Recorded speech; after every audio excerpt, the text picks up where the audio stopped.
Good morning, students. Today's topic will be studying on the events of sexual reproduction.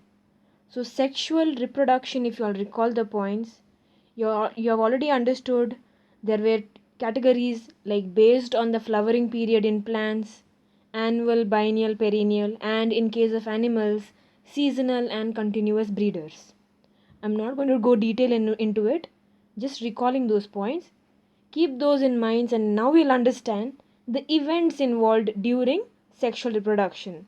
So, the first sentence over here, it is the process, okay, that is present in organisms. Okay, so which kind of organisms? Sexually reproducing organisms.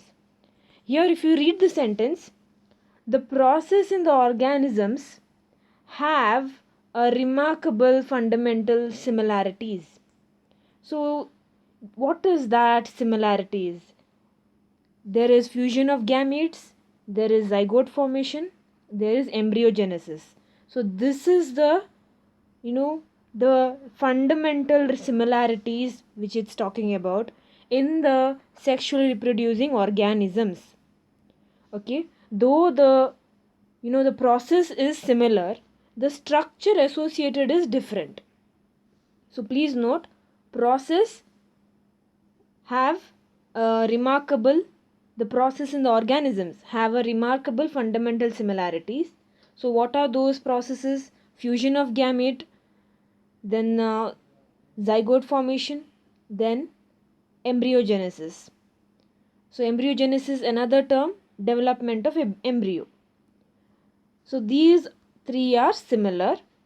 What is different? The structures associated with the reproduction are different in different organisms. So it's clear here. So that is an introductory part.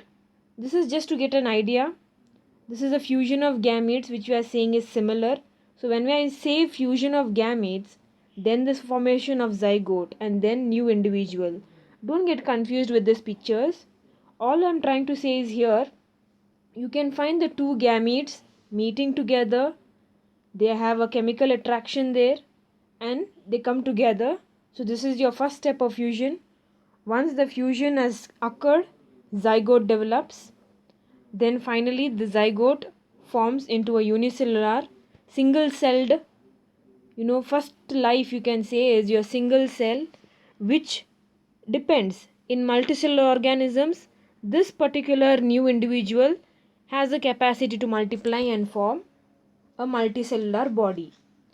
Okay, so this whatever you can see here, the process you have to compare with these three: fusion of gametes, zygote formation, and embryogenesis. So without further ado, we will be going into the three events. So the sexual reproduction is categorized into three events: pre-fertilization, fertilization, and post-fertilization. So this particular term, pre, means before, and you all know what is fertilization already. Fusion of gametes is called as fertilization. So before fertilization is called as pre-fertilization events, and during fertilization events. After fertilization, it is the post-fertilization events. So this is a 3-mark question. Mention the three events. Don't get confused with the three phases. Three phases of sexually reproducing organisms, and here it is three events during sexual reproduction. Starting with the first event, pre-fertilization event. So what is that pre-fertilization event? For 1 mark if it is asked, you have to write it. These are the events prior to fusion of gametes. Prior means before. Okay, these are the events before the fusion of gametes. So what are the processes again involved under pre-fertilization events? Remember, these are sub-events: gametogenesis and gamete transfer. So 2-mark question. What are the sub-events of pre-fertilization events? Answer is gametogenesis and gamete transfer. We'll be studying today with first process here, gametogenesis. The definition is right over here. It is the process of formation of two kinds of gametes. Why am I saying two kinds? Because we are talking about sexually reproducing organisms. So there is your male and female gamete. So this is an important sentence over here. It is a process of formation of two kinds of gametes, male and female gametes. Note here, gametes are haploid cells. Haploid meaning to say it is having one set of chromosomes. Okay, about this you have already understood in your previous cell division chapter, where you have already known about the number of chromosomes, which is usually diploid, and in gametes through meiosis it becomes haploid. So you will understand again in this this course also, this chapter also, okay, and even in coming chapters. So you don't worry about it. Again and again it will come to your mind, so it will be able to be registered in your mind how gametes are formed. Okay, there are three types of gametes. You can actually say it is two types. This third, okay, there's a mistake over here. This is not included. I'll let you know why. It is two types, okay? Two types of gametes, homo and heterogametes. So homogametes and heterogametes are the two types of gametes, okay, or two kinds of gametes. Why am I saying that? Okay, here it is in details why two. First one is homogamete, second one is heterogamete. Just split the word. Homo means similar, or the another name for homogamete is isogametes. So iso means again it is the term similar. So here gametes are similar, male and female gametes are similar. Example, cladophora. So cladophora is an algae. Similarly with your second type, heterogametes, if you observe, split the word, hetero means different. Similarly here, anisogametes. Aniso means different. So here having dissimilar gametes. So what is that dissimilar gametes? There is male, there is female gamete which is easily identifiable. Okay, so example, antherozoids, you in your bryophytes, pteridophytes you will find, and sperm we usually say for the animals as well as for certain your higher plants we call it as sperm. Okay, for female we will say egg or ovum, not sperm, it is ovum. Okay, under heterogametes there is one more type over here, oogamete. So oogamete is nothing but again dissimilar, same thing, whatever is here, dissimilar gametes you can find here. Heterogametes or anisogametes are dissimilar gametes. Under that again we have classified oogametes. It is again a dissimilar gamete. What it's trying to say? Oogametes are a difference in female gamete and male gamete. Female is big and non-motile, whereas male is small and mobile or motile. Okay, so just to give you a clear idea, you can see here some examples are given. So isogametes is nothing but homogametes. Okay, don't get confused. Heterogametes, there are two over here. I'll let you know why. So we'll go according to the example. First one is A. You can find first and second gamete. If you observe carefully, they both are similar. That's why it is isogametes. Example, cladophora. Okay. Second one, heterogamete. The female is bigger, the male is smaller. So here you can find the differing in the sizes as well as in motility. So that is called as your heterogametes. So there is a spelling mistake. Please note hetero it is, okay? Heterogametes. Then third one again, heterogametes in humans. Here you can clearly see female is big, non-motile, male motile and smaller. Same thing here also you will find. Male is small and motile, female non-motile and larger. So you can call it as oogamete also. Need not be. They can also be in same sizes. There are various examples. This is from your textbook example I have selected. So I hope it is clear now. Heterogametes in fucus, in humans. It's over here, B and C. So this is the sexuality in organisms. How we can determine the sex of an individual. So we have used many terms. So based on those terms, you have to classify or you can explain them. It's already taught in your first PUC. All you have to do is using this tabular columns, you can write the meaning in that same tabulation. Okay. First one biparental, second one uniparental. When I am saying biparental, two parents separate, male and female. Uniparental, we say about your one body itself or one parent is only involved. So here I have written in brackets self-fertilization. In case of plants, there is only one plant body, one plant.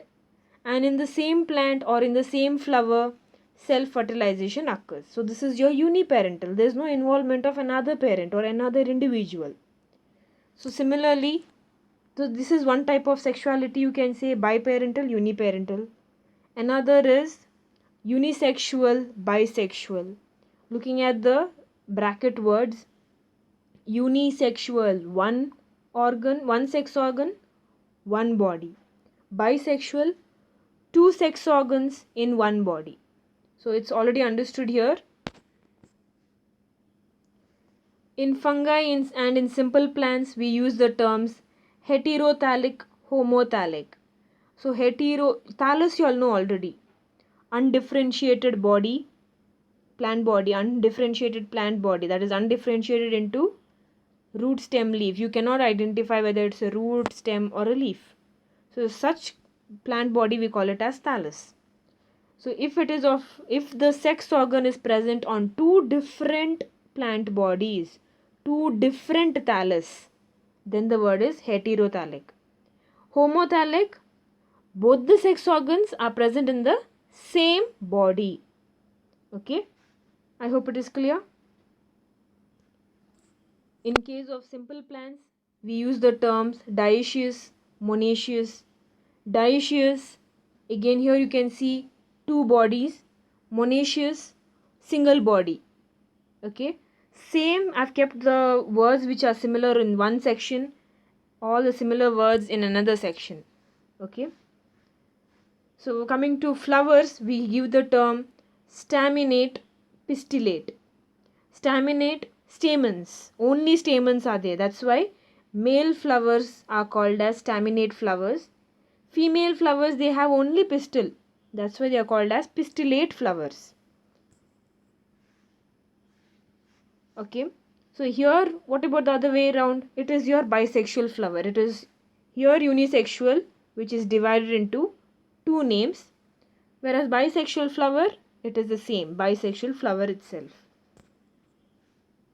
In case of animals, here it is separate sexes, we don't say anything, we just call it as male and female. When it is present in one body, we call it as hermaphrodite, where both male and female sex organs are present in the same body. So you can observe even the examples given in certain places. You can include that and explain in your answers. So when I ask this for a 5-mark question, this is a 5-mark question. Okay, you can elaborate, you can draw this box and elaborate in one sentence each. Okay, one sentence each, you can all elaborate it. Need not give further details. Okay, this is collected from your textbook itself and I've made the tabular column to make it easy for you. Now, how the gametes are formed. So we are still under the process of gametogenesis. That is the process of gamete formation or formation of male and female gametes. So you all know about cell division. So that is how it is formed. Gametes are only formed by cell division. We have to remember gametes are haploid in nature. No matter what, gametes always will be haploid in nature. Okay? Exceptions you will understand later. It is because of the error. It won't be haploid. Only because of the error in the cell division. Now we have to remember gametes are always haploid in nature. Haploid means having one set of chromosomes. So here we are detailedly studying if imagine an organism is there and it is haploid in nature, how it will produce gametes. And then there is a diploid organism, how it will produce the gametes. Gametes have to be haploid. So how it's going to do, it's clearly shown here. I hope it is clearly shown in your screen too. So I've told if the organism is diploid in nature, how it will produce haploid gametes. The answer is written on the side itself, through meiosis. Meiosis is a reductional division where it gives half of its chromosomes into the, or half of the chromosomal set into the gamete. Okay, so you can find 2n and half of it is n over here. So you all know already why I have drawn 4. It is because meiosis is a process where a parent cell, a diploid parent cell, produces 4 haploid daughter cells or gametes. Okay, I hope this is clear. Now imagine if the parent is haploid. If the parent is haploid, you might have heard gametophyte. In case of algae, bryophytes and pteridophytes, you find the term gametophyte. Gametophytes are haploid in nature. They have to produce gametes. So the moment I'm saying gametes has to be produced, again gamete should be haploid in nature. So observe, it is still the same. Plant body was, the gametophyte was haploid and even the gametes are haploid. How is it possible? Only through mitosis. So if it is, again recalling, if it is diploid plant body, through meiosis gametes are formed. Okay, if the plant body is haploid, then through mitosis the gametes are formed. So recalling back, your haploid organisms on mitosis, okay, gives gametes. So examples are here. And diploid organisms on meiosis, reductional division, gives gametes. So these are your examples. Okay. So it's easy for you to remember: meiosis reductional division, mitosis equational division. There is one mark question term: what is meiocyte or what are meiocytes? In diploid organisms, there is a specialized cell named as meiocyte. Another name for meiocyte is gamete mother cell, which undergoes meiosis to give one set of chromosomes into a gamete. So this is again a very important sentence. It gives one set of the chromosomes into a gamete. To picturize what this is, so this is your diploid cell in diploid organism. It is called as meiocyte or gamete mother cell, which will undergo meiosis to produce gamete. What is meiosis? Reductional division. See the number of chromosomes here. You can find 1, 2, 3, 4. And see the gamete. It is having 1, 2. So it is 4 over here and 2 over here. Reductional division, isn't it? 2n and this is only n. So one set of the chromosome has come here. Okay, there are two sets. You can see brown together a pair, blue together a pair. So this is how only one set comes. If you observe close enough, you can find the color change over here. The tips are brown in color. The center portions are almost blue in color. It is trying to show the recombination during meiosis, exchange of genes to produce the variety or variation in the offsprings. So this is how your gametes are formed. I hope there is no doubt. Even if you have, you can later ask me. I'm going forward with the second sub-event. First sub-event was your gametogenesis. Second one is gamete transfer. So this is under your pre-fertilization events, the second event. Okay. So the definition for gamete transfer, it is simple. Male and female gametes are brought physically together for fertilization. Okay. So very important is the term, they are physically brought together for fertilization. So bringing together physically to close to each other, that is itself is your gamete transfer. So when I say gamete transfer, from the male sex organs the gametes have to be released and they have to reach the female gamete.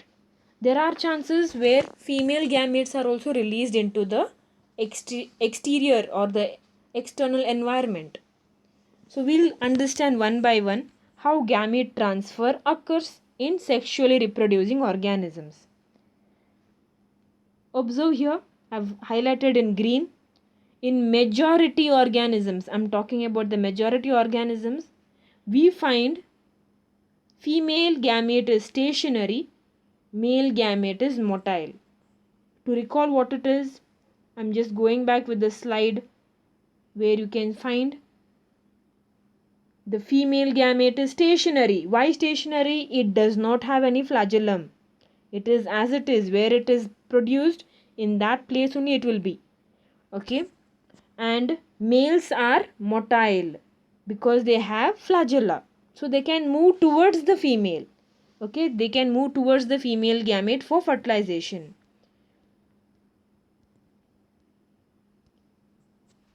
So here it is clear then. In majority of the organisms, what kind of organisms? Only I'm talking about sexually reproducing organisms. So in majority of sexually reproducing organisms, female gamete is stationary, male gamete is motile. I hope it is clear. In algae, in fungi, both the gametes are motile. So that means here both the gametes are released out. Because they are motile, they can meet each other. Okay. Similarly, in your algae, fungi, bryophytes, pteridophytes, all of them, okay, you can say they require water as the medium of gamete transfer during reproduction. So don't get confused. I've told algae and fungi, both gametes are motile.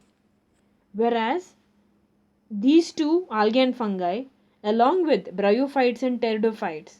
Why bryophytes and pteridophytes? Here only males are motile. Okay, male gametes are motile in nature. That is why they need a medium to swim towards the female.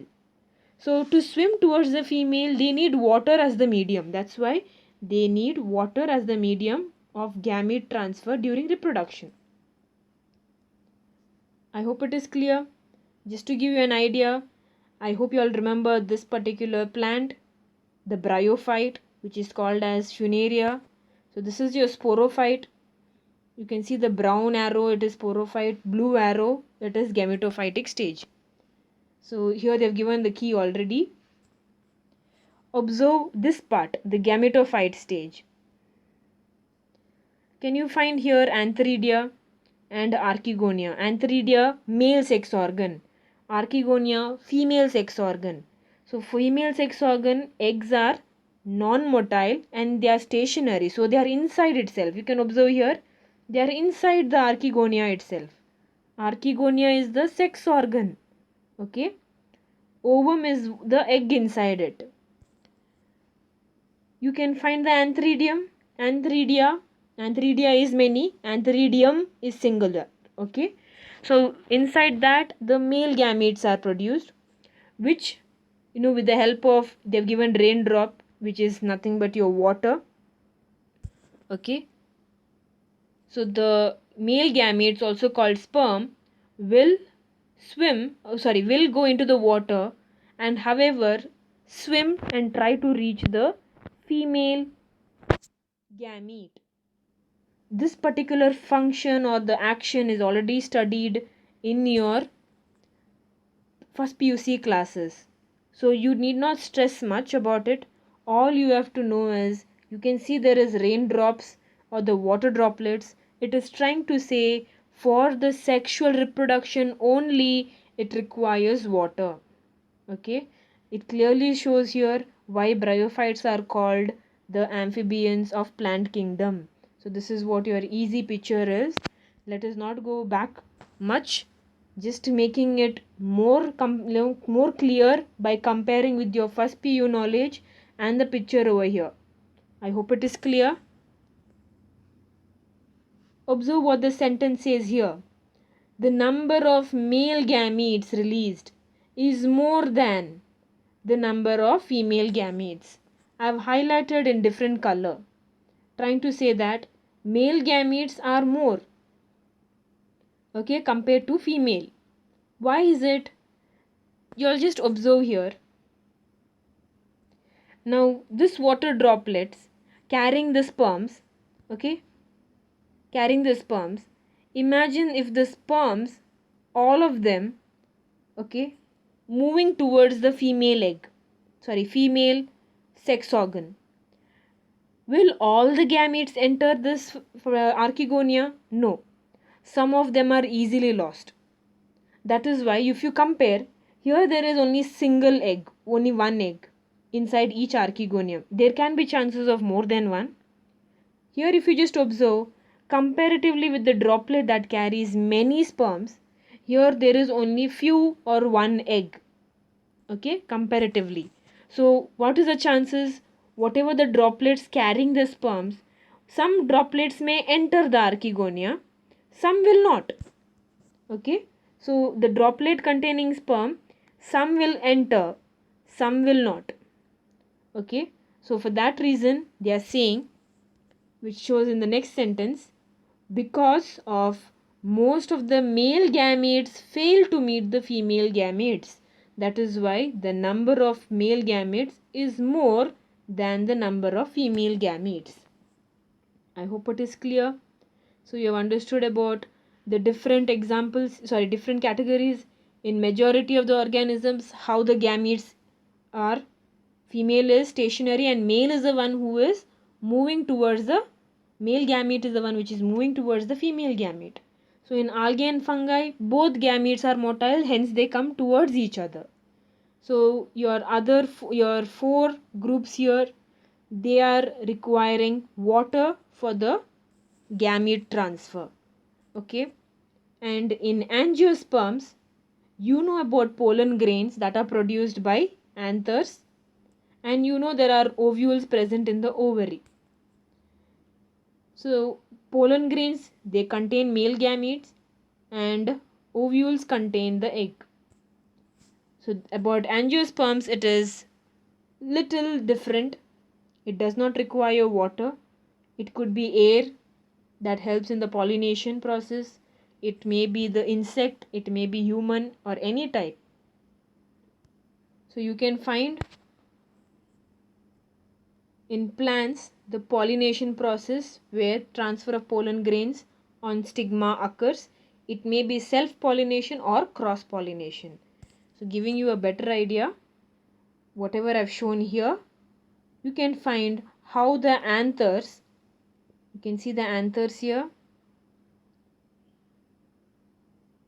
the anthers. Okay, to give you a better idea what anther is, don't look at the picture here. You can find the word stamen. The stamen completely talks about the whole structure. This is to make you recall what the parts are. Stamen is the whole structure. The yellow part is the anther. The blue part is the filament. Okay. So anthers contain pollen grains. Can you find the brown color dots? Those are your pollen grains. Those pollen grains contain male gametes. So they are lightweight or they can be sticky. Sticky, so it can attach to the insect or to the human. So it is easy for pollination when we touch the flower or the when honeybees and all come to pollinate the flowers, when they come to collect the nectar. This is how they act. Or it may be easily carried by the wind and then deposit on the pistil here, on the stigma of the pistil. This is the stigma portion. This is the stigma portion. This is the anther.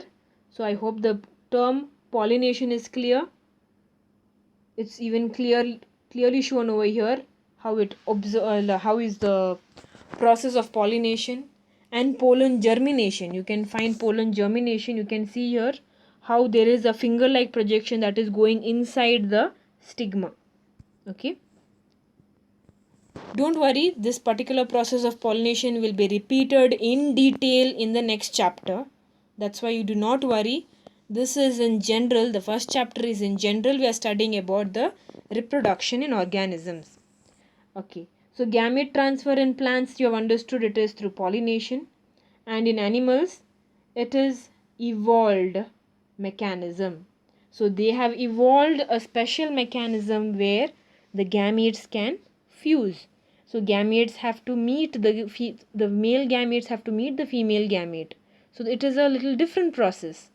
Okay, so you will understand that in the coming chapters also, and even in the next topic. So today we are done with the topic pre-fertilization event only. Okay, so don't get confused. The pre-fertilization event, today we have only done with pre-fertilization events, and pre-fertilization events consist of your two sub-events, gametogenesis and gamete transfer. So we are done with this first event, okay, and the sub-events.